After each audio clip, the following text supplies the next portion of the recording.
you're an unnamed source, you're a coward. If you're gonna say something, stand behind it. Real talk. I'm with you. LeBron said he, quote, doesn't care about articles. They don't bother him. You could say Clutch did some good, Clutch did some bad, you know, it's about, but Clutch did deliver you your two best players. Jalen Duren is the second best big in the Eastern Conference right behind Giannis. Could they be a dark horse in the East, Philly?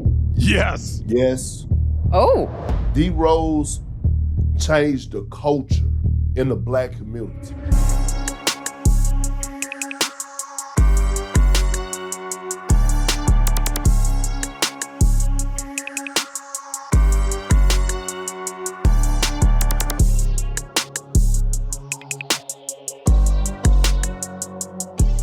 Cheers. Cheers. Cheers. Good morning. Good morning. Good morning. Be well. What's that song? No. Happy Friday. No idea. Love all you. Welcome to this edition of Road Trippin. Allie Clifton, Richard Jefferson in the Road Trippin studios. Kendrick Perkins braving the weather, trying to hunker down, and Channing Frye is coming to us from his comfy confines in Portland. Perk, let's have an update. We were just diving into it a little bit. You were supposed to be here in studio, but Mother Nature had other plans. Yeah. I had to get back home, Allie. Otherwise, I would have been stuck in L.A. because I wouldn't have been able to fly into Houston. So now I got to go do manly things. You know what I'm saying? Richard and Shannon don't understand that type of shit. Manly things. I got people for that. I gotta go to Home Depot. I gotta go get the covers. You know what I'm saying? Cover up my trees and my pipes and stuff like that. You know what I'm saying? Manly things. Yeah, I ain't hiring nobody. You know what I'm saying? I get out there and get my hands dirty. No. I don't need to do none of that. I love that. Boy, I love that for you so much. Yeah. Good for you, buddy. I just called KYP. But speaking of getting your hands dirty, I have a segue transition. So a lot of you guys know I grew up in Arizona. And so I grew up next to, like, there was farms, the west side of Phoenix. There's some country boys out there. So I grew up next to some country boys. And I was at a wedding recently, and one of my really good friends that I've known since I was 5th grade named Ben Douglas. He has a knife. And I'm like, yo, that's a pretty sick knife. Just admiring it. You know, again, he might have had a lipper in. I don't know. What up, Ben? And so he's like, yo, you like it? I'll get you one. And I was like, Ben, you don't got to do that. Thank you. Shout out, Ben. And then he hits me up and says, hey, I got the whole team knives. So he got the whole team. And I don't know, this is not a sponsored segment. This is just my buddy being nice. Oh, got shit. us knives? Yes. And got everybody knives. Hey, I'll be ready to This says C. Fry on it. Yes. So they got everybody It says your knives. name. Yes. I don't know why my boy Ben likes you guys. You guys, do not come near me with a knife. Big Perk. Big Perk. It's even on the blade, bro. I need mine. So shout out Ben. And then this is Patriot Tactical. I don't know Where's who this mine? is. Is there a reason why you're not giving me mine?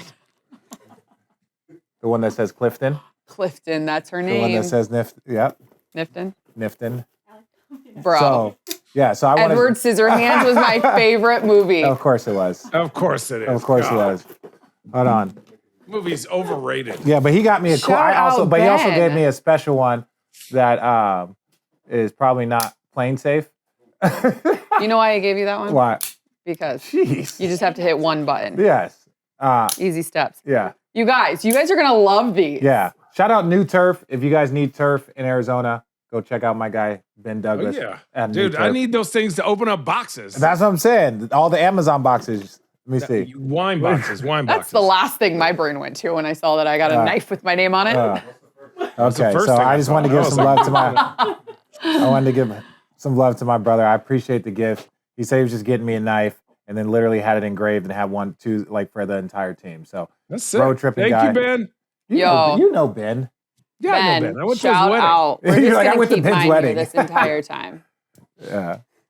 Okay. Ben's one of There your you go. cooler friends. Man, shout out to Ben. Yeah. So you got Shout out Big to Ben. Perk got a knife on him. How about you take his to Texas today? He's gonna need it for all these things Yeah. he's hunkering down on. Yeah. I don't know. Check it. Check a bag. All right, we're back. All right, we are back. Yeah, shout out Ben. That's fun. We're gonna start road running. We're just gonna dive right in. We're gonna start with the basketball side, and then we'll get to the other fun stuff. The Clippers, they beat the Lakers 112-104 last night in Rivals Week matchup. LeBron had 23. Luka had 32, 11, and 8. Kawhi, jeez, What? 24 after missing the last 3. That dude. Yeah. Wow. I mean, Harden had 18 and 10. Are the Clippers the best team in LA right now? They've won 14 of their last 17. Looking like a pretty darn good they basketball play team. defense, so They you look gotta like the say team yes. that we thought they were going to be. Right. They just play defense, so you gotta say yes. Yeah. Yeah. Get rid of a certain someone, then all of a sudden you see the chemistry. You Perk. see guys start to take it to another level.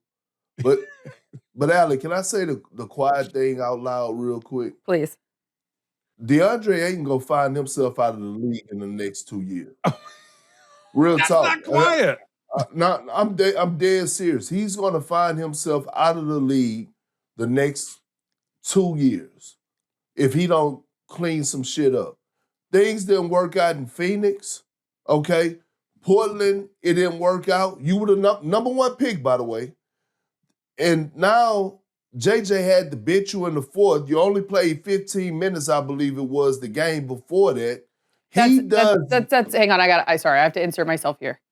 The game before that, he got poked in the eye and he did not return for the game. You can only see half of his eyeball. He left with a patch on and last night had to wear goggles. So I have to just insert myself right there. Okay. I'll cut you, bro. I will not cut you. I will not cut you. That may be true, Allie. Yes. But Just from that part, yeah. The shit that I'm witnessing from him right now is disturbing watching him on the floor. He does nothing athletically. He's not going to lunge for basketballs. He's not going to make the extra effort. I just don't get it. Sooner or later, if I'm beefing with 10 people and 10 people I got a problem with 10 people and 10 people got a problem with me, it ain't the 10 people that's the damn problem. Sooner or later, I got to go check myself. And just watching him, his body language, I could tell you this, and I'll pass it to Shannon and RJ. We all played with LeBron James. Boy, I know the signs when LeBron is off your ass. You ain't even got to tell. Hey, look, I know the signs. I know the signs. And it's getting to that point. He just don't play with no damn force. It's a damn shame. You want to go first, Richard? No, you got it, Channing. You got it. Basketball is the most subconscious game of all time. If you believe that your role really affects winning, and this is who you are, you're going to go do that role to the best of your ability.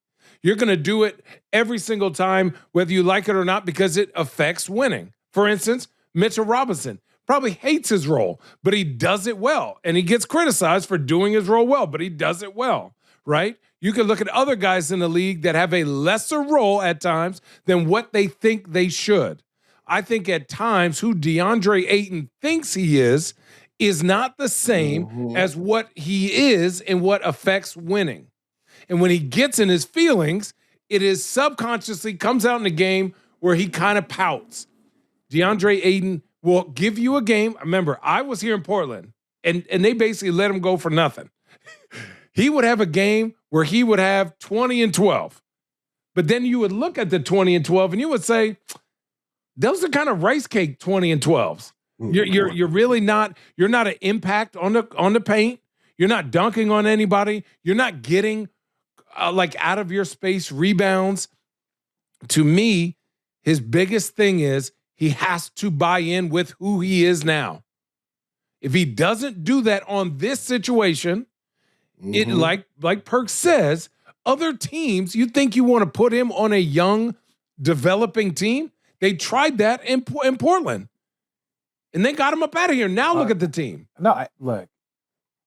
I hope he figures it out. But at some point in time, you just have to acknowledge who somebody is and what they're giving you, and then you have to be able to pencil in that. It might be 15-9 one night. It might be 18-11. It might be 12-7 one night. And if that's who he is, you just got to be able to chalk that in, right? So you know what you are getting, right?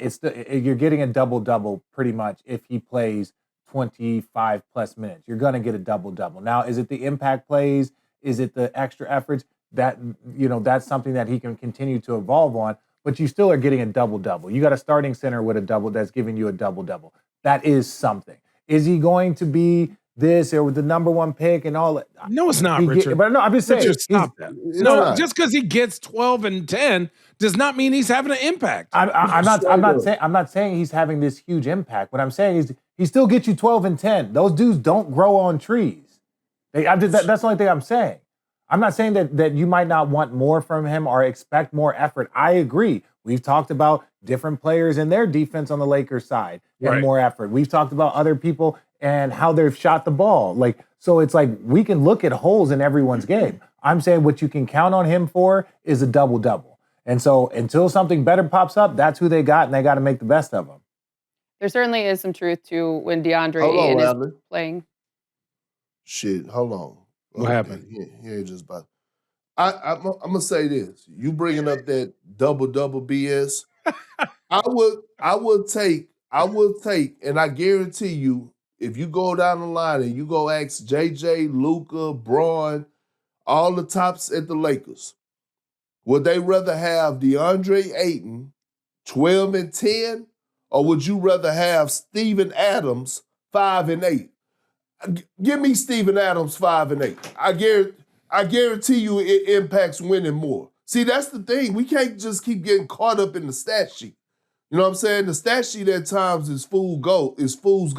It's the same thing like that. Perk, we're not disputing that ultimately the Lakers want him to have a bigger impact, and especially in like second effort plays and stuff like that. First effort plays. Second, first. We are going to move on from that. The one thing I will say is that the Lakers are 15-1 when DeAndre Ayton scores 15 or more. So there is some truth to a impactness that you need from him. Having said all of that, I think there's other fish that need to be fried above just DeAndre Ayton with the Los Angeles Lakers. So when reporters asked him in the NBA, how about that stat? When reporters asked LeBron about what the Lakers were missing in reference to the trade deadline, he said, quote, "We're missing our star two guard, our all-star two guard," suggesting that they have a good enough team when healthy. Is Austin Reaves, I'm not saying he's going to come and solve everything, but I think there's the one thing we know about Austin Reaves. He's averaging 28 a game. He's averaging 28 a game, and he does apply some glue to this team and cohesiveness when he is available and out there. Yeah, 28 a game. Those don't grow on trees either. You know what I'm saying? So it's like, yes, he's going to help them, especially because they aren't exactly the best defensive team, right? And even they don't have the size, the athleticism, the versatility. So that means that if you're not, you got to lean a little bit more into the scoring punch of like how you're going to outscore teams, or if that's your formula of success. And so when I look at getting 28 a game back, and D Wade said something really, really smart. He said that the Lakers are not constructed as like a 48-minute defensive team. He said that they're more constructed to be able to do it for a quarter and a half, for 5-minute stretches, for stretches at key moments. That's what they're truly capable of. And like the point that he was making is that they're not a 48-minute grinded out team. They don't have the personnel, but they can, for select moments, be good for longer stretches of times. That's what JJ is looking for. So the Lakers, they need more scoring because they're just not equipped to be a 48-minute defensive team.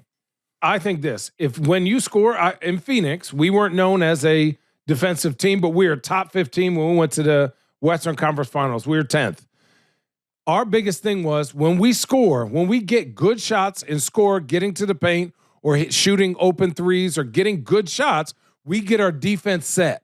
When you got a guy like Austin Reaves, if he's scoring 28 points a game, he's getting to the foul line, which is allowing your defense to set. He's taking good shots. He's getting layups and allowing your defense to get set for the Lakers. When you have guys taking off-balance threes or falling on the ground and, being slow to get up, you're in a defensive deficit and they're already slow. And like I said before this clip thing, it is crazy. They did a metric of who moves the least on defense in the NBA, and 1 and 2 for worst, right, were James Harden and Luka Doncic. They moved the least amount per game on defense. And so when you got guys who don't move like that, You got to slow the game down on the defensive end and speed it up on the offensive end. So having Austin Reaves be that extra scorer also helps their defense. Perk. No comment, Allie. You sure? No, because I'm not trying to, you know what? Fuck that. No. It's okay. What's the next topic? Perk. You're frozen, so You're I frozen, can so we only can't hear see it. We you can't see breathing and huffing and puffing it out of anger towards Richard. No, I meant sighing at Richard. Look, here's the thing, right? There you are. I mean, is there some truth to what D. Wade said? Absolutely. Is it the smartest thing in the world for him to say that? Fuck no. All the teams in the league have the personnel that they can play defense in spurts. I thought we was talking about the Lakers. We are. Okay, so when it comes to the Lakers, the reason why you go to a Laker game and people be saying, man, it's boring, that crowd wasn't into it. You know why? Because the Laker fan base is spoiled. You know why they're spoiled? Because they don't really give a damn about the regular season.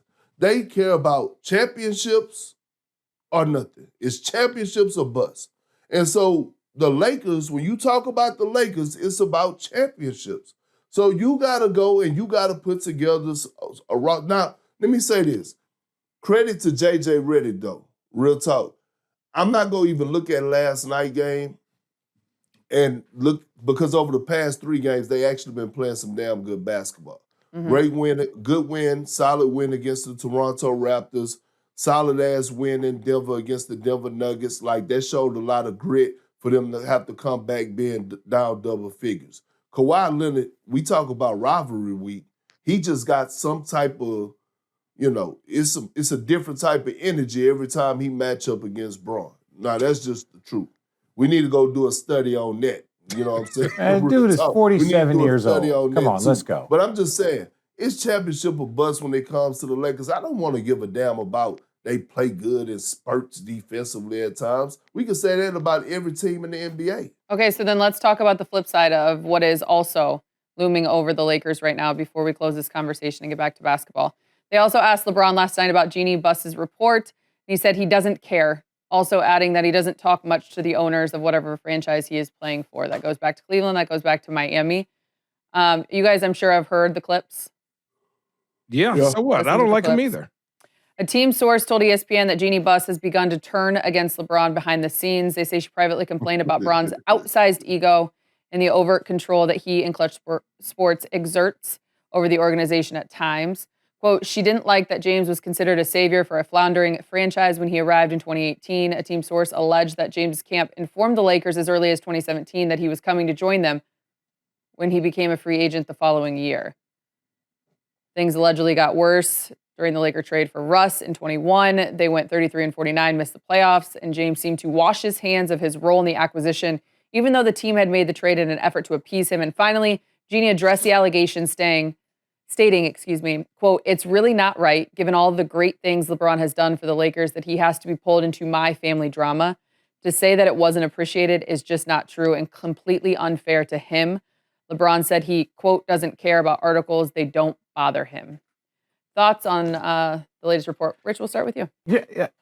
So she's had an issue. There's with the sale of the family and then the firing of the family members. And then there's an article that comes out pointing directly at her and things she said. She has come out and said, these aren't true. This is family drama. Like, all we have to do is connect the dots. There's some family drama. So for them to start some drama, maybe there's some things leaked and said. She has come out and said, this is not true. So if this is not true, and it's sad that Bron has to get brought into my family squabble, right? So, and then he says, hey, I don't really, my job is to go play basketball. I don't really listen or communicate with owners like that. Respectful, that type of stuff. So when I look at it, it's like, this is a story that showed up to a non-story that's been moved on, right? I'm not even trying to squash it, but like, we can spin it around. She said it wasn't true and said that he helped win a championship and that this is because of family drama. So what? Like, that's, To be honest, Richard, here's my thing. Allie, if me and you, let's say I'm Jeanie Buss and I'm talking to my family, which will make more sense once I explain this.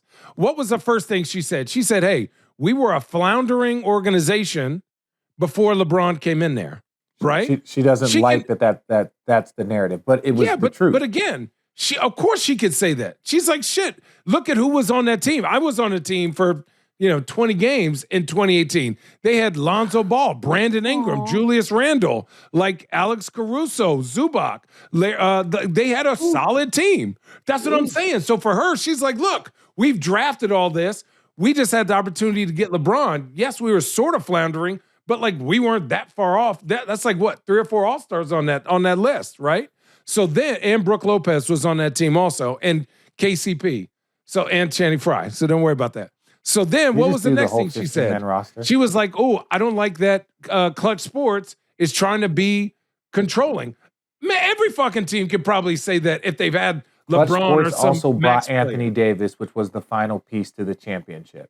So Clutch, you could say Clutch did some good, Clutch did some bad. You know, it's fine. But Clutch did deliver regular you conversations. Your 2 best it's not players. that big a deal. I just don't think any of these things that she's in this article is not that big a deal. That's what I'm trying to say. Is that I don't want to say it's a hit piece, but it's like that's like me and you complaining about Perk, like eating all the chicken wings. Like it's like this is just bullshit. You know what I'm saying? It's like family little squabbles, and now they're making it because it's LeBron James. So Bron should just overlook it. Everybody should overlook it. I mean, as he was basically saying in the locker room last night, everybody should overdo it. What it is. And this is what I'm saying. Yeah. Unnamed sources have said something, and then a named source has said something. So whispers, gossip, and I'm not questioning the validity of Baxter Holmes. I'm saying it's like these are unnamed sources, and then a name behind a statement said, "Hey, this is not true." Blah blah blah blah blah. So I'm like, I can listen to that and move on. Perk, if you're an unnamed source, you're a coward. If you're gonna say something, stand behind it. Real talk. I'm with you. I hate the unnamed sources. I hate when certain reporters go and certain people report that. Like for example, one executive in the Western Conference said this about another player. Like, no, say who the fuck it is. If you're gonna say, now real talk. If you're gonna say something, stand on that. Yeah, because there's 50 executives. There's 50 executives, right? So it's like, it could be anybody, it could be anything. And it's like, for you to say that stuff, people don't understand. Those reports will be also put out so that it causes rifts in places. Yeah. Right? These are people just trying to capitalize. It's like, Jeanie sold the team. She's not the owner anymore. But these are billionaire problems. These are billionaire problems. Like, can we talk about some basketball? We can go to Give me those problems. Give me those problems. I take those problems. Tim Billy for that problem? I'm down. I'm saying the beef that Jeanie have with her and her brothers, the family feud, all them motherfuckers are billionaires. Let's beef. Let's beef. Someone did say, I just hope if I have family problems, $1 billion come out of it. All right, moving on. We're road running. Maxey and Embiid combined for 68 last night in the Sixers win over the Rockets. Sixers held on to win the game in spite of a 36-point game from KD and a controversial call at the end of regulation. That was bad. Can we see it? That was a bad call. I didn't see it. It was a goaltending, a clear goaltending. I didn't see it. Go ahead. I still can't see it. Horrible. No, I'm with you, Shannon. It was horrible. It was horrible. It was the easiest call. Just look at it. They wouldn't even look at it. It clearly hit the backboard, and then he blocked it. Also, VJ Edgecombe is him. He's worse. There you go. VJ Edgecombe does everything right. It's crazy. Oh, there it is. Look at this. Ready? Glass. Boom. Oh, it's not even close. It's not even close. Not even close. They wouldn't review it. I believe it. If they call it a goaltend, they can go back and review. If they don't call a goaltend, they can't go back to review to see if it was. But they're looking. But aren't you looking to see if he released it in time? Right. No, this is under 2 minutes. No, released what in time, Channing? Was it the ball? You're so fired up that you want to review and you're going to figure out how to get to it. I'm just communicating. That's why I love you, brother. That's what I'm saying. I was like, wait a second. You're like, no, there's got to be a way. There's got to be a way. And I'm with you. Because it's like, okay, if the shot clock was going off, you could review that. But that is a clear, that's a clear, but they can't review something that wasn't That called. didn't call. That wasn't called. So it's the fact that all three of them like missed that and the timing of that. So that's where, Okay, so we got to settle with the truth here, unfortunately. Sorry, Channing. So Maxey had 36. Embiid had a 32-point triple-double. It's his third game in a row with 30-plus. Are you excited about what you guys are seeing from Embiid lately? Yeah. Could they be a dark horse in the East, Philly? Yes. Oh. I like this conviction. Say it with your chest. Perk, go in. No, go ahead, Chad. I am very it's less Embiid and more Tyrese Maxey. Just hear me out. Embiid is going to be Embiid. So certain weeks he's not going to be there. His knee is iffy. He's looking so much better. He's not playing in that knee brace. He's actually trying to play a little defense. He's switching out, moving his body. He's not falling down every single time. He still falls down a lot, but not every single time. But to me, the culture of that team starts and ends with Tyrese Maxey. And then you see VJ Edgecombe, Kelly Oubre last night had a crazy game defensively. Like, because Embiid has had this up and down, he could just come in and play Embiid basketball. And he's being unselfish. Like that, he could never have done that. A month ago, 2 months ago? Hell no. Okay, that's some bullshit. But yeah, but this is my thing with it. Team. But with Embiid though, it's like, hey, I want him to be healthy. If he's healthy and he can get and he's on the court, he's one of the best players in the world. That's just factual. So, as whatever they're doing to manage him and their team is playing better, like it's just a little bit more consistent. And they got the best guards right now. Like that little backcourt is a monster. And so I like Philly as a dark horse. But again, it's always going to go down to Embiid's health. And I'm glad he's healthy right now and just pray he stays that way. Perk. Embiid and Paul George. That's what it comes down to. And I think, Paul George has found his niche because he's been defending his ass off as well. But Channing, you're right. Kelly Oubre is like the unsung hero on that team. Like for where he started his career and where he's like, how you talk about a guy embodying and accepting their role, Kelly Oubre has done that. Yes. But now Embiid, hey, I'm loving what I'm seeing from Embiid. Like, starting off, he just had his first dunk, a couple weeks ago? Yeah. Then he dunked twice in the game. And now all of a sudden, seriously, that's because you never question his talent. He's one of the most skilled bigs to ever play the game of basketball. So even without his lift and his ability to slide those puppies defensively, he still got enough skill that he could go out there and get you 20 because he could face you up and knock down that 15-footer every single time. And he does an excellent job at getting at the free throw line. But I'm going to tell you, the way that the Knicks been looking, to me, it's like Detroit. Like, I got them as my favorite, but it's like Boston, Knicks, Philly. They all right there. Like, it wouldn't surprise me if, like, 2 out of those 4 teams are in the conference finals. Yeah. Okay. This is an honest question. Why can't we put full trust in like a clear favorite of like the Detroit Pistons? Well, because they just haven't proven the experience, right? It was like OKC.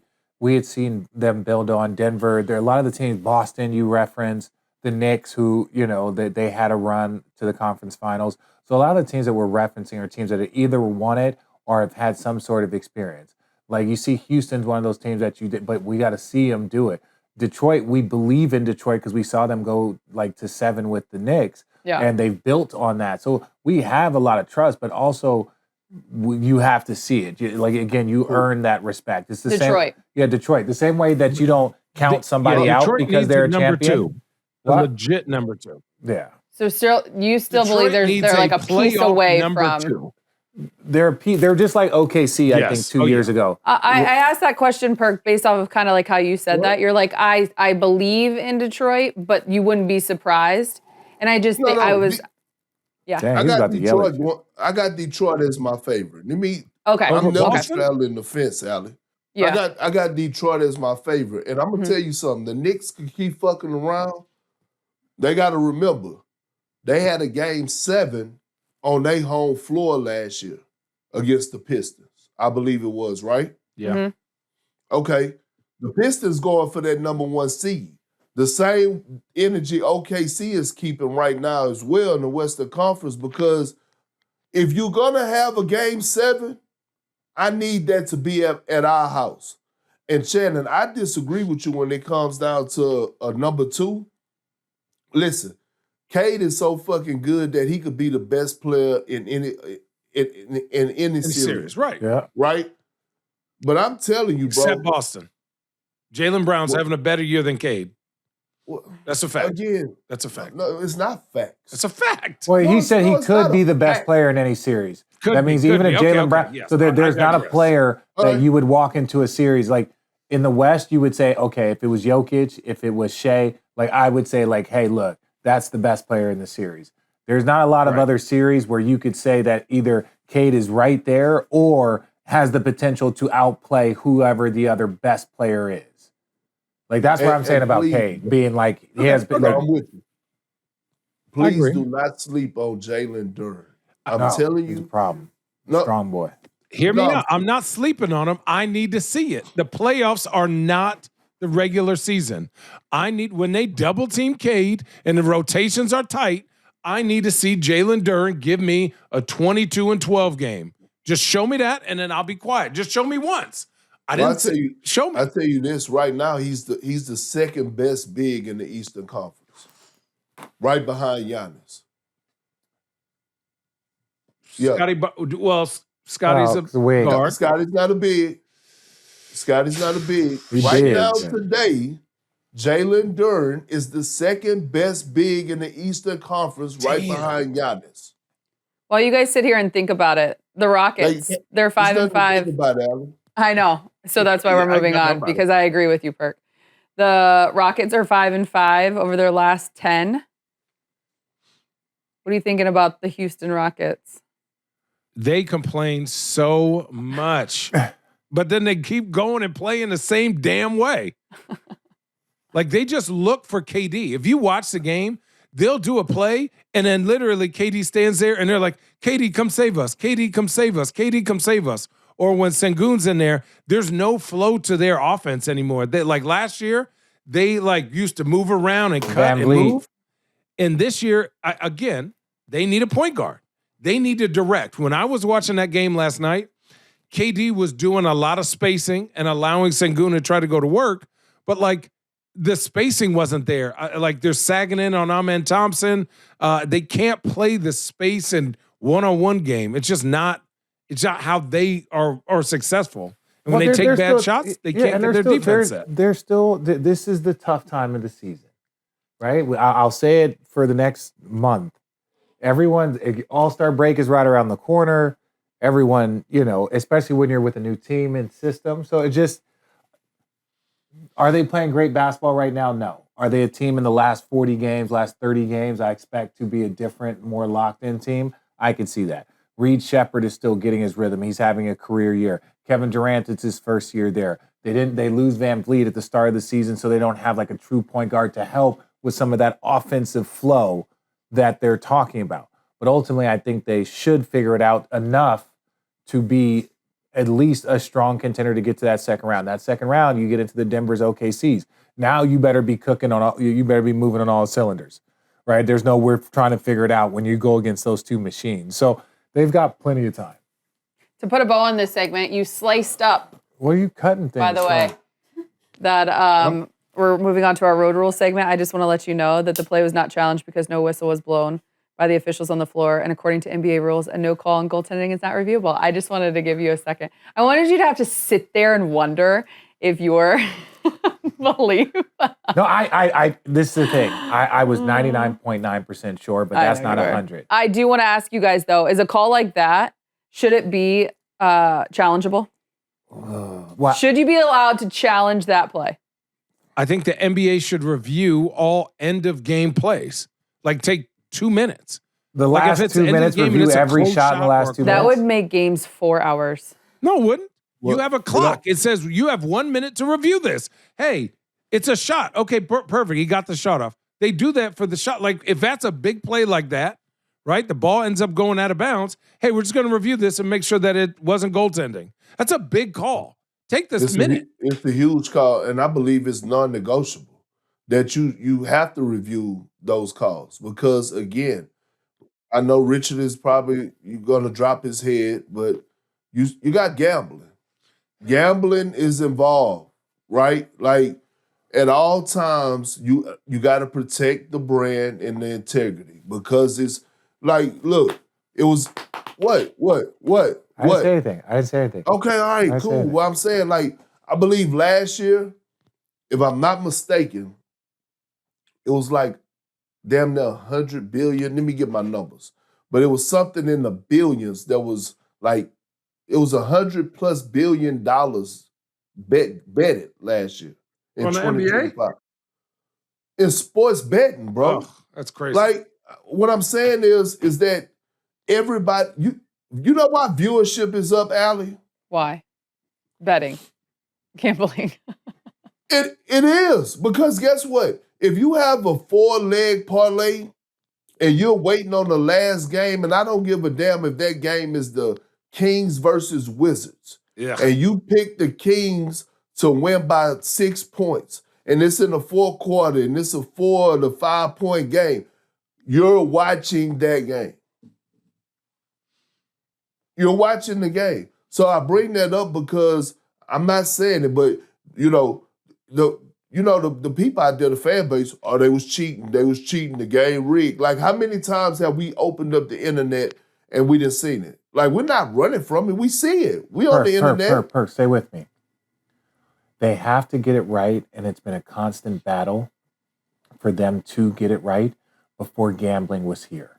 I don't think gambling makes it even more important to get it right. I think the true purist in this game, there's more at risk when they get it wrong, but their importance of getting it right has never changed from 1952 to today. Their goal and their work is always to get it right as the best. So I'm saying it can't be like, well, now it's more important. No. There's more attention on it, but I don't think that the gambling is making them want to, oh, we got to get this right because of gambling. Remember Bron's missed call on the foul on his wrist, right? And they didn't make a call on it, right? Yeah. Last game, what was that? 3 games ago?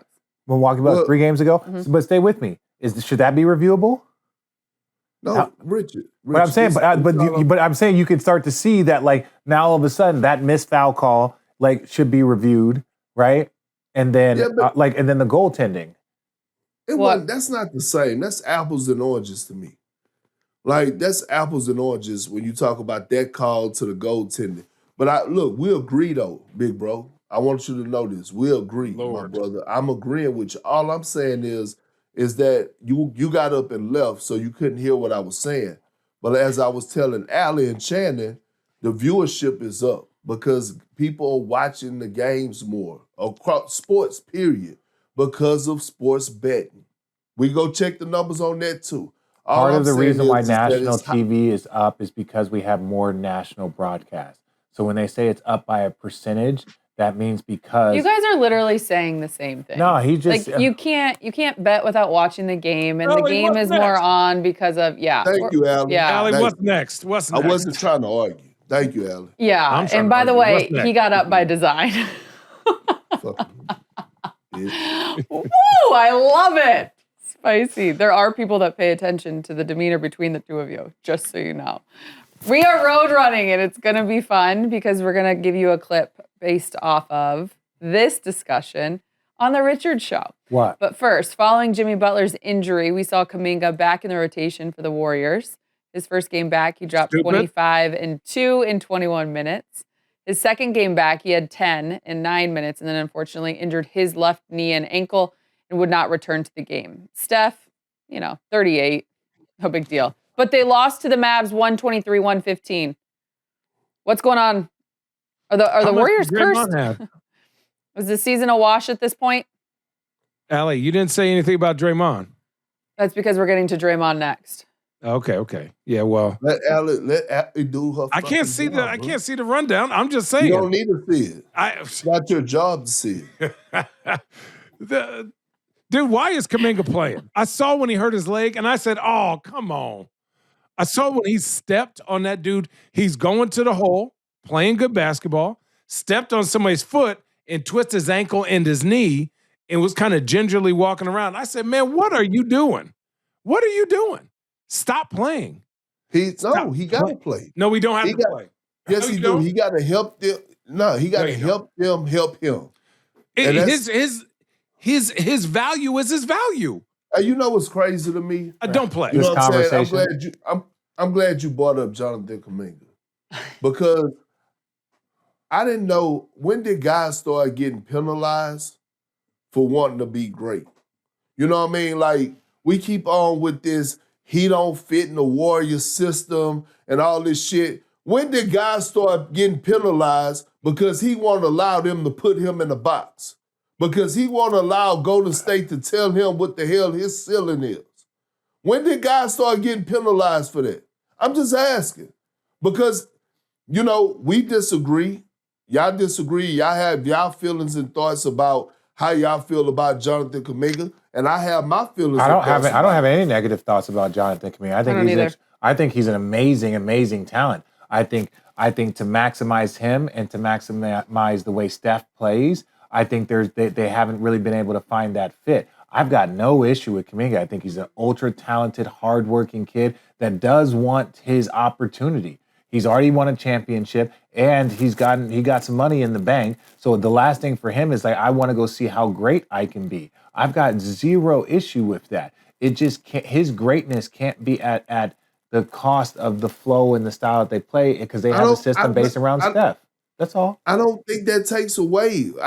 That's your opinion, and you're entitled to your opinion. You are 100. Like, we don't have to argue. That's your opinion that you don't feel like it takes away. We're having a conversation. Just because we disagree doesn't mean that we're arguing. We're having a fucking conversation. Well, you cussing at me now, so that doesn't sound like a conversation. When you start cussing at me, listen.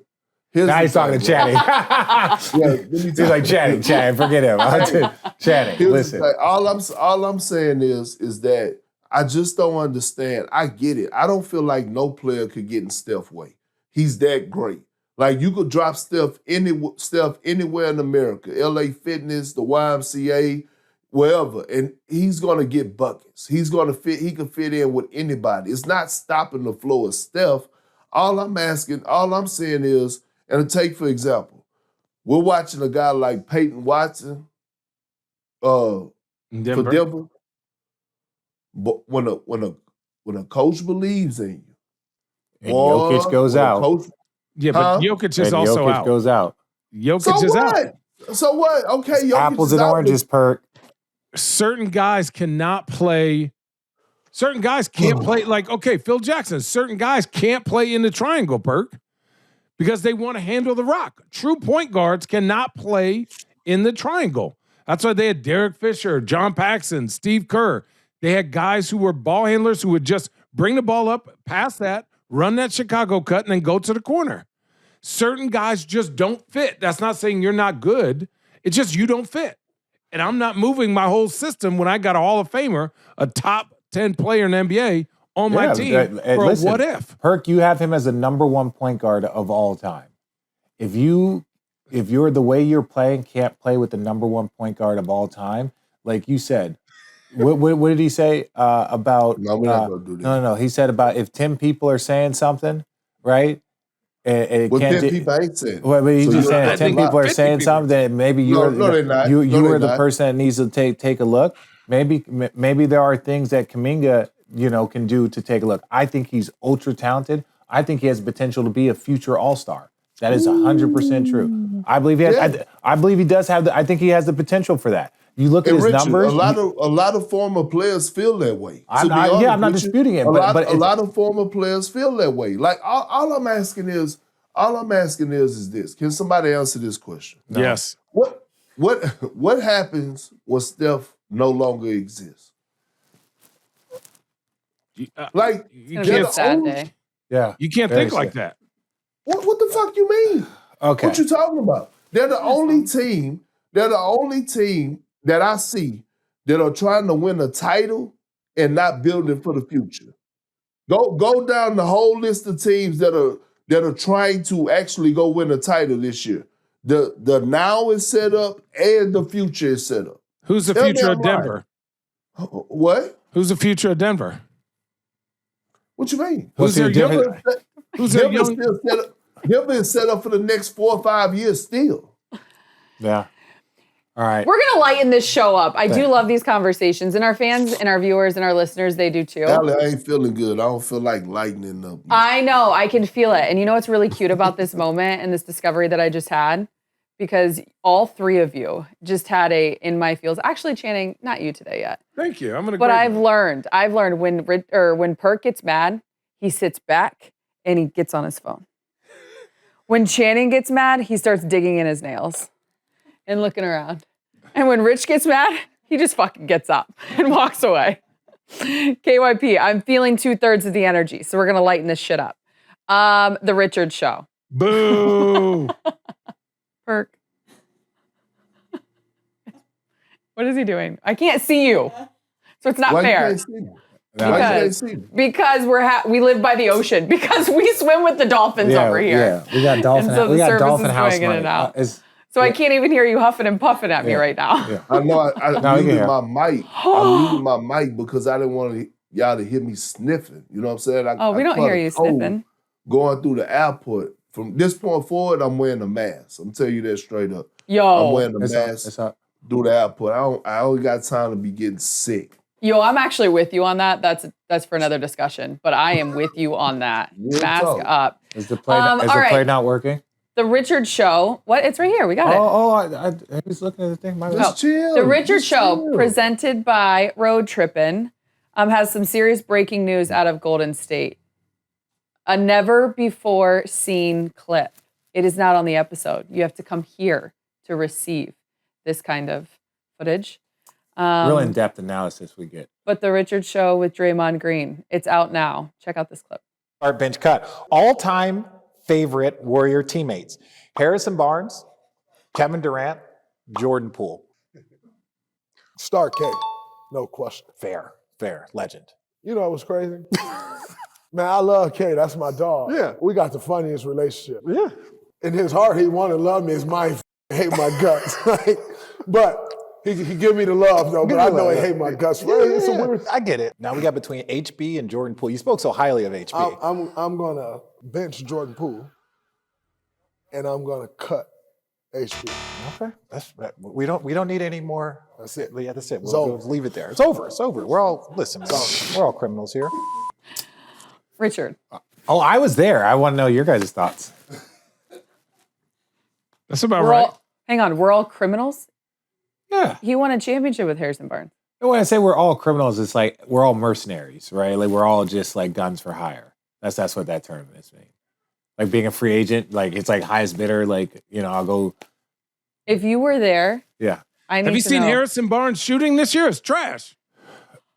I'm sure that's not why Draymond cut him. Well, Draymond didn't. Harrison didn't invite Draymond to his wedding, so that started some of that beef. And then Andy Draymond missed a lot of shots in 2016. I feel like Richard. Harrison might have felt like also that Draymond was leading the charge to go get KD. KD, yeah. So I just say like there's I think Draymond was hurt by the fact that he wasn't invited to his wedding. I think he was hurt. Considering that I was invited and I was only teammates with like Harrison for like a year. So yeah, so it's a little playful banter. Hey Richard, let me say this. Hey man, you do an excellent job on the Richard Show. Real talk. I really enjoy watching it. I actually love listening to that more than I like listening to you on Road Trip. You know what? I appreciate that. I appreciate it. That's why my mom says the same thing. Number two, let me say this though. Wow. I fucks with Draymond. You know why? Me and him may not have the best relationship or no relationship. But the one thing about it, he say stuff with his chest. It comes from an authentic, genuine place. And he mean it. Yeah. It wasn't no going around. It didn't take him long to start cutting, bitch, whoever. Like, it didn't take him long. He got straight to it. See, I like a guy like that. You know what I mean? Real talk. I like Draymond. I like what he does. I like the idea of him. He needs to start playing better for his team to be better. Oh. Let's get to that. He need to start playing better and Did lock Channing in. just say I How like do we the just switch idea into analysis, Chad? into basketball? Yeah. Listen. Hang on, let me pay off the Richard Show. It's presented by Road Trippin. Go check it out now. That was a great clip, by the way. I will say that I learned a lot. I learned a lot about, I didn't think Draymond fucked with you like that. Most people don't. When I saw him sit down with Richard, I was like, wait a minute, Draymond likes Richard? What? Well, it just knows me is more of a, he was just like, wait, he acknowledges, no, Draymond, that's my guy. I'm very proud of Draymond at times for the things that he's accomplished. At times, the things that he's accomplished. So I learned a lot. I learned a lot about that. Yeah. Go ahead, That's Shannon. What good you to were know. saying? Back to basketball. Draymond needs to play better. Thanks. This Jenny. is just give me 20 games, Draymond, of locked in so his team can have a chance while they try to go make a move and do something. He can't be doing what he did last night. Like, it looked like he didn't even want to be out there. Flagrant foul and Dwight Powell, like getting into foul trouble. Like, it just looked like he just started spiraling for no reason. You're like, dog, help your team. I'm not asking you to get 20 and 12. Dude, just get 10, 8, and 6 like you regularly do. Just give me 10, 8, and 6. And your team have a better chance to win. They need him now almost more than ever. If Steph is giving you 38, come on, man. You got to give me something, Draymond. I Perk? agree. Okay. I agree. Well, I think it's always a good thing when Draymond's locked in, too. Oh, God. Like, that's not asking It's for good anything. basketball. Yeah, I agree with you. All right, we're going to take a detour, a bit of a detour. We're going to talk about Dylan Brooks, who went on a stream and basically said he just picks on LeBron because he's old. If it was, I love it. quote, He's so fucking funny. if it was LeBron 5 years ago, then it'd be different. Miami Bron, you're not really talking trash to him because he's got more game to him, more agile. Right now, he's like old. What would Miami Bron do to Dylan Brooks and the Suns? That'd make him retire. Yeah. Well,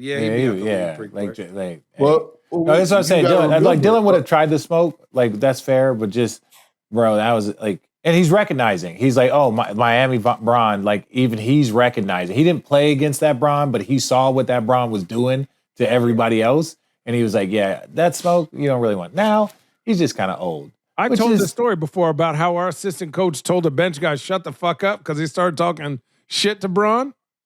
And Bron gave us like 18 and a quarter. So maybe you'll shut the fuck up, leave him alone. Hey, she goes, shut the fuck up. Hey, somebody said, that's what we want. And Bron shot a fadeaway, and he looked at the bench, and our defensive coach got up, stood, and goes, man, shut the fuck up. Shut up. Okay. And then PJ Tucker goes, damn it, right? He goes, he's too little, backs him down. 8 straight points from that same spot. We were up 2. We're like, oh, now we got a double team. You gotta be careful talking trash. We were it was Chandler Parsons was playing against Kobe. Chandler's so funny. So Chandler's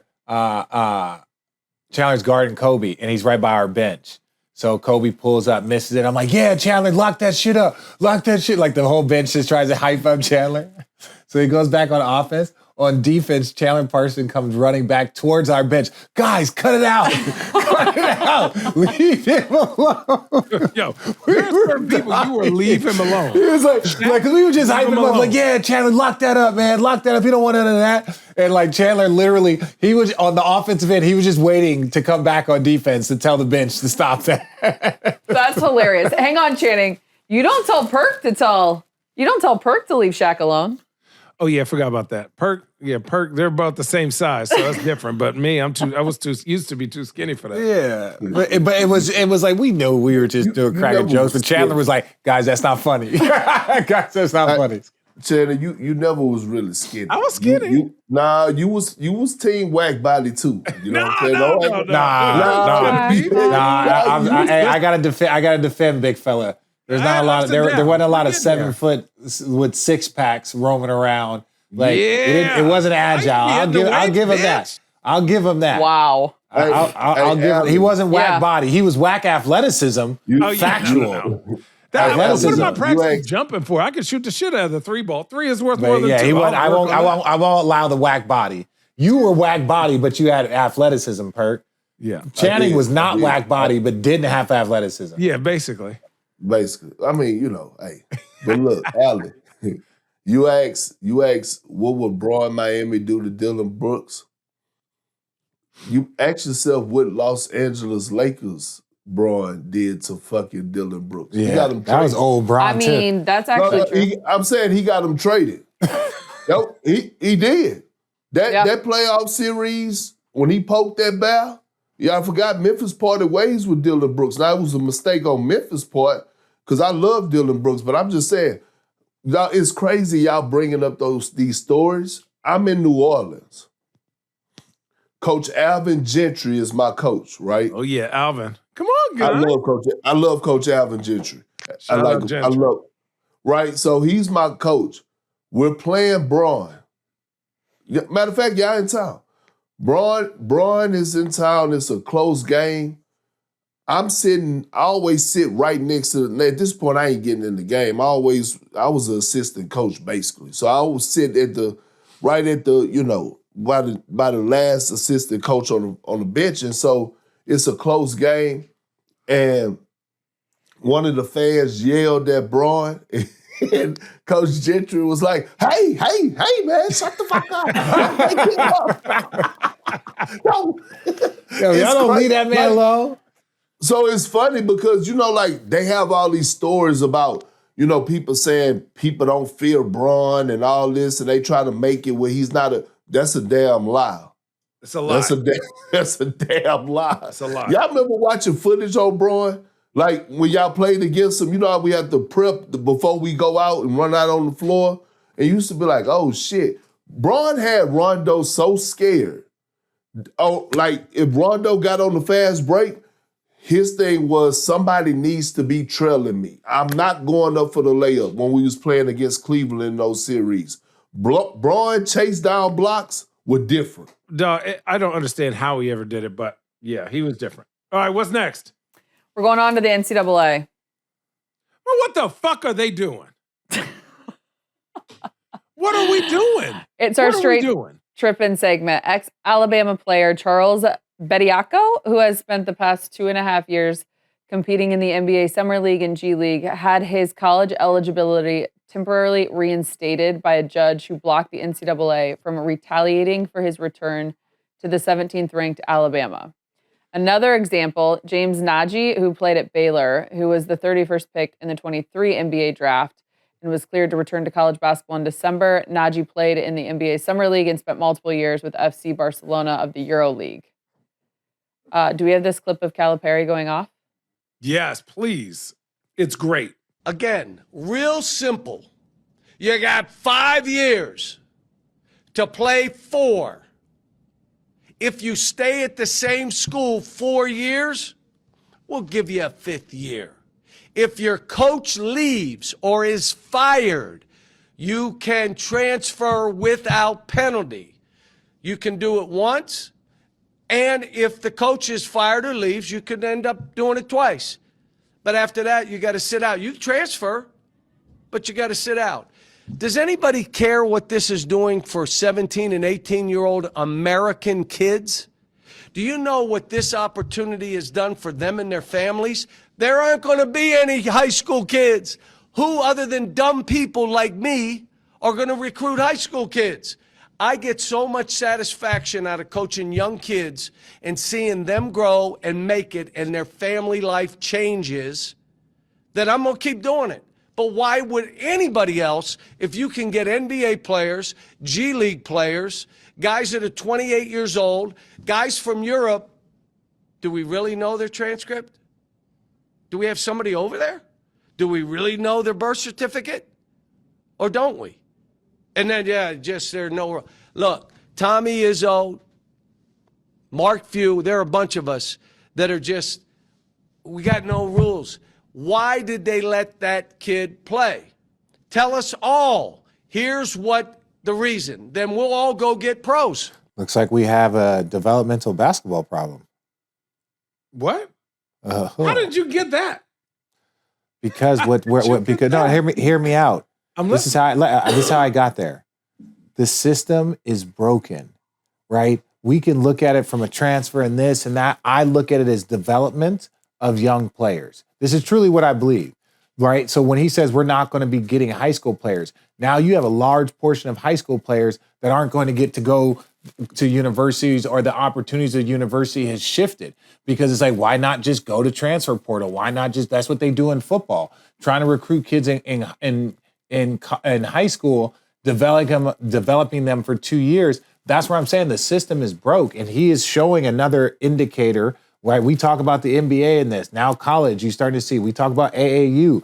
The system is flawed all the way through. You got coaches leaving, you got players leaving. If you go and play for a different team every single year, you are not developing. You are not building off. I'm not saying that you're not getting better, you're not this, but it just, the system is flawed. Do they need to change it? Should you allow pros? Well, they're pros once we started paying them. So what's the difference? Is there an age range? Like where do we start with that? You want to go, Perk? No, go ahead. As somebody who's around, and Perk is around a lot of high school kids, this is absolutely disastrous for young kids. You got players. I'm this. When we played in college, and Perk obviously had the opportunity to go from high school, there was 1 or 2 teams, maybe 3, that had players that were 24, 25 years old. You know what those teams were? Utah, BYU, and Utah State, because they went on their mission.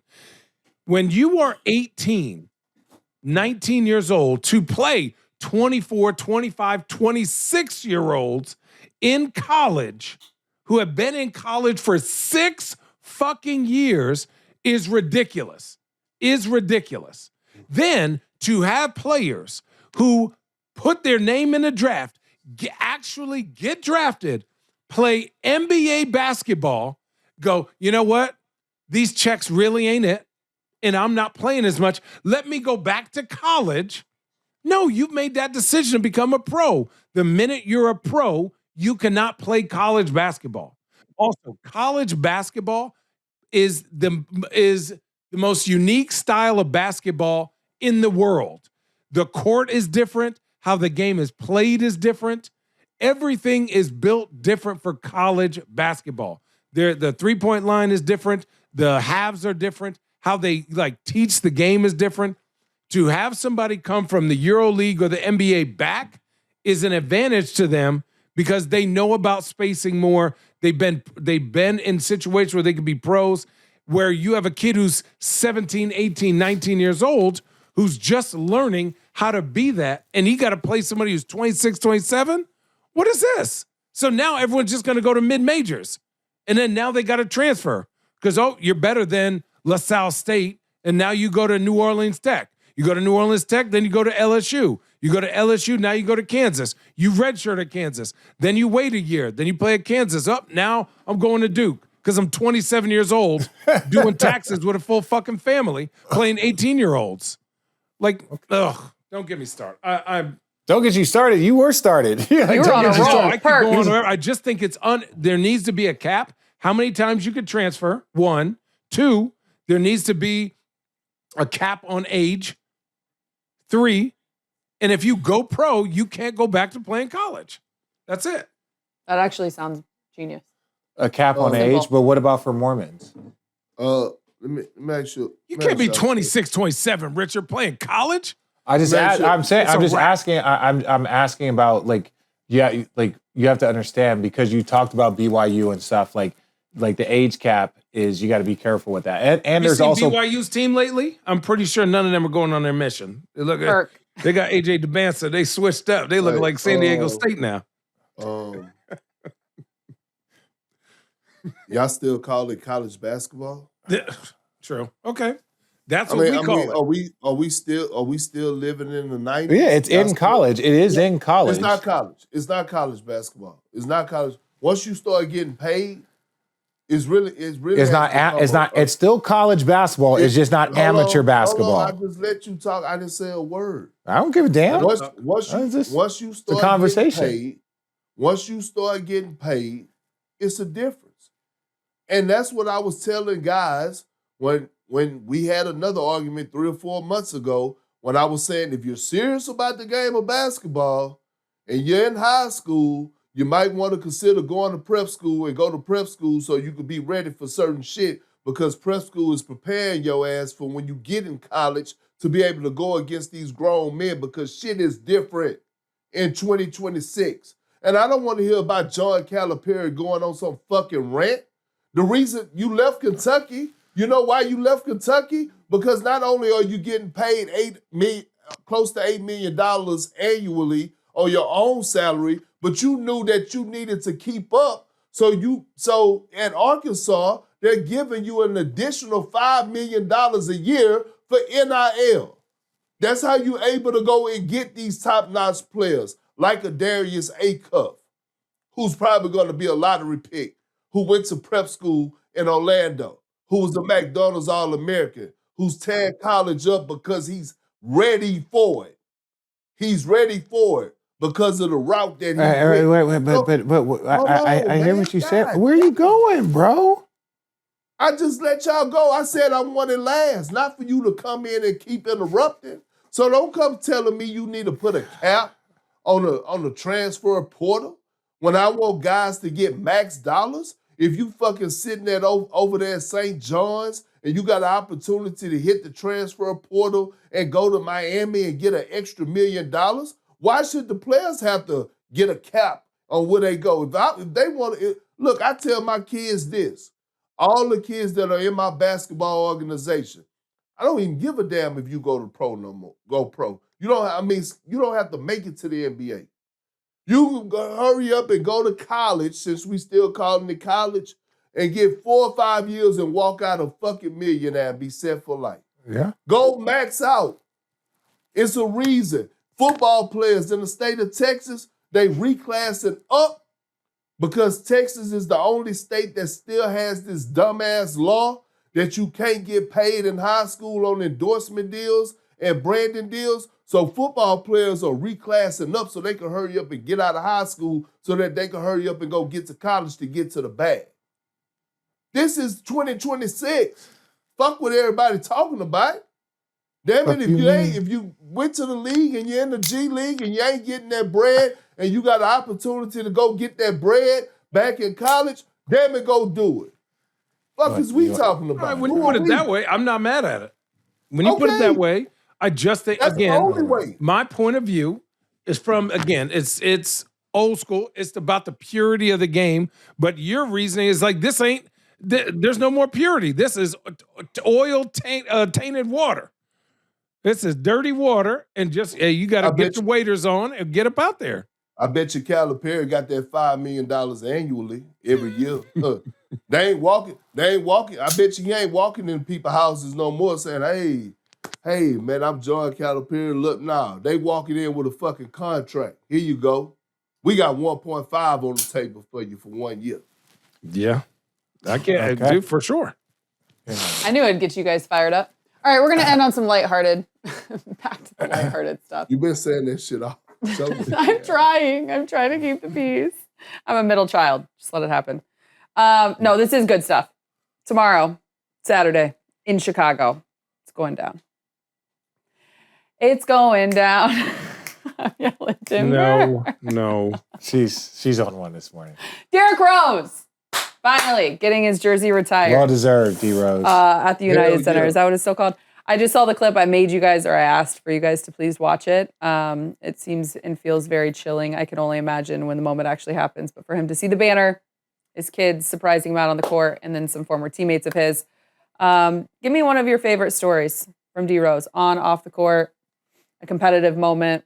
We're going to celebrate him. I said this one when he was going to win, I think it was MVP year. Tony Parker was a hyper-competitive guy. Right, elite, right? And Tony was skinny, but he fast as whatever. Derrick Rose was like a little pit bull. And so we were trying to play him one-on-one.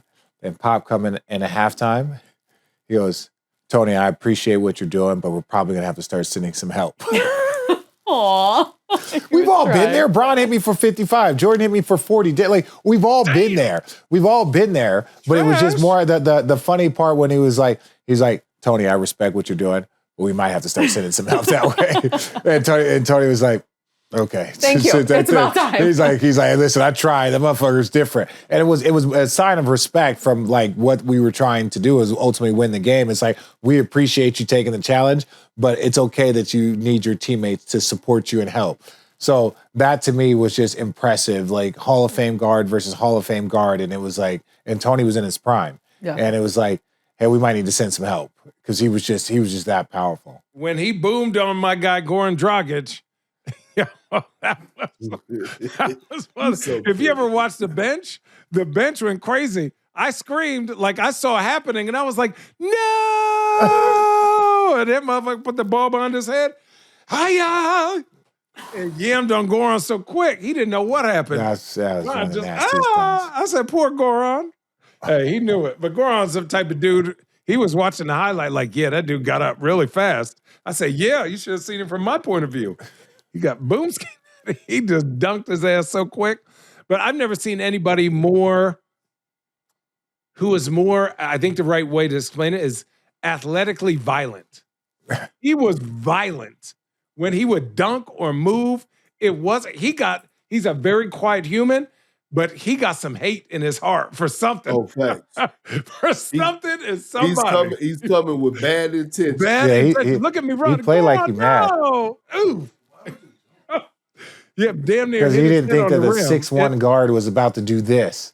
Oh my God. This is almost 16 years ago. Just over 16 Damn. years ago. Oh, What day? I feel old. January 22nd. Yeah. Dude, our bench. Look at the bench. The bench Earl is- Clark oh, almost not stood yours. up. You know you got dunked on nasty. Watch our bench. Watch Earl Clark stand up. You're so Yo, hey, we were laughing so hard at film. We just kept replaying it and be like, look at the bench, look at the fans, look at Earl. Yo, Earl's never seen a dunk like that in his life. Prime D Rose. Oh, it was so funny. Perk? Oh, I mean, my welcome to D Rose moment. First round of the playoffs, 2009. He comes into the Garden, Chicago Celtics, as a rookie and dropped 30 plus on us. And dropped 30 plus, still game one. Had me in that damn pick and roll. Oh, yeah. Cha-cha slide. That motherfucker Tibbs had me in the drop. Oh my God. With Brad Miller and Joe Keem setting the screen.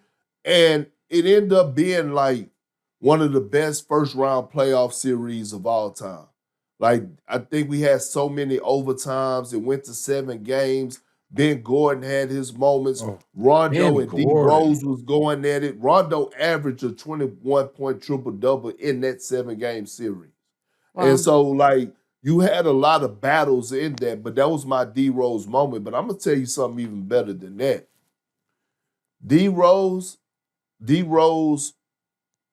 changed the culture in the black community. Real talk. And this is why I say this.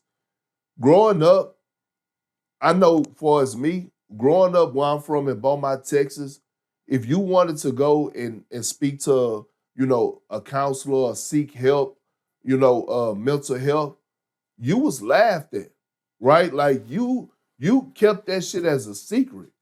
Derrick Rose, in my opinion, when he went through his stint in Cleveland and he took that break for mental health, that opened up a lot of doors and a lot of more people started coming out publicly about mental health and them seeking help, especially in the black community. Real talk. Derrick Rose, one of the coolest motherfuckers I ever been around, even though I wasn't on this, me and him only was teammates for maybe a month, but he was one of the best individuals I ever been around. When I got the invitation, the little rose in the mail to come to his jersey retirement, I was like, damn, D Rose, I didn't even know you really fuck with Big Rose. I'm surprised he fucks with you. Yeah, it's cool though. It's cool. I love that. But it was, and the first thing, and my wife was like, I didn't know you and D Rose was close. I was like, I didn't, but you can't go find one single guy that played in the league during the time D Rose played in right now, and they'll have anything negative to say about D Rose. What we call him, Pooh. That's his name. Poop? Yeah, Pooh. Oh, he didn't Yeah. like when I call him Lil Poopy. I was like, yo, No, Lil but Poopy. Because that's not the But same, what I'm Channing. saying, just D Rose overall, we know what he was on the floor, but as a human being, one of the best motherfuckers I'd have never been around. Agreed. I love that story. So wait, are you going tomorrow? No, you're not going. Allie, you know I'm iced in. I know, I forgot. That's how I'm this about to go edition get iced all in. day tomorrow. Sunday, I'm waking up, I'm eating, watching NFL all day. Speaking of eating, we're gonna end this podcast on this because of the You are Richard Show. fucking grouchy today. No, You bro. ready to go? No, I'm Let's saying just yes. wrap it up. I'm saying Richard's yes. attitude. It's, No, he's mad it's- because he has to get on an I have to early get on the flight. plane. This is fun. My bad. Yeah, We're gonna wrap it up. I'm sorry for my We're gonna tree wrap it jobs. up in a second. Because of the Richard Show, start bench cut, it gave me an idea, and this is only for Perk. I want you to start bench cut food edition. Okay. We're gonna say, look at it's the first time Perk has smiled on this episode. Italian food, Mexican food, barbecue. Starting Italian food. I didn't think you'd do that. Yeah, Italian is one of my it's one of my favorites right after seafood. So I'm starting Italian. I'm benching barbecue, and I'm cutting Mexican food. What did you say? Producer Christian approves this message. Perfect. That's what the fuck I'm talking about. That's how we got to end. That's how we gotta end. I know I Perk told y'all loves we got Italian no food. You did. I did not see that coming. That hit me Yeah. off the side. Look, Channing's mad. He's playing with his fingernails and he's looking the opposite direction. We got to end this podcast. Don't forget to go check out Chosen Family Wines, Road Trippin 10 to get 10% off. Go check out the Richard Show, The presented guns by are Road poking Trippin. out. Yeah, it's hard to hide. And shout out to Ben. Shout out Ben Douglas, New Turf. We all got some sharp Check it out. tools in our pocket Yes. I'm Go check out representing. New now. Another Turf. edition. You day are What? the gear. Perk, rocking All the day crew neck. It's another edition of Road Trippin. See you next week, 10 a.m.